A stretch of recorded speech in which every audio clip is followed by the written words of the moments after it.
राष्ट्रीय महामार्गावर 19 जानेवारी रोजी शिरपूर तालुक्यातील सांगवी येथे गतिरोधकावर धीम्या प्रवासी वाहनाला भरधाव दुचाकीने धडक दिल्याने भीषण अपघात झाला आहे। या अपघातात 3 वर्षीय बालक अजय नांदल्या पावरा याचा मृत्यू झाला, तर नांदल्या रेल्या पावरा वय 40 वर्ष, रोमा नांदल्या पावरा वय 30 वर्ष, निर्मला नांदल्या पावरा वय 9 वर्ष, वनिता नांदल्या पावरा वय 6 वर्ष सर्व राहणार रेथाई तालुका सेंदवा जिल्हा बडवानी असे जखमी झालेल्यांचे नावे आहेत।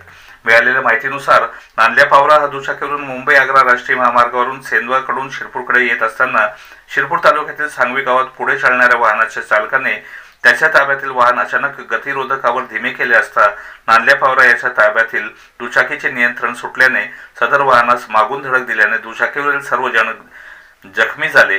त्यांना रुग्णालयात दाखल करण्यात आले असता डॉक्टरांनी अजय नांदल्या पावरा या 3 वर्षीय बालकास मयत घोषित केले।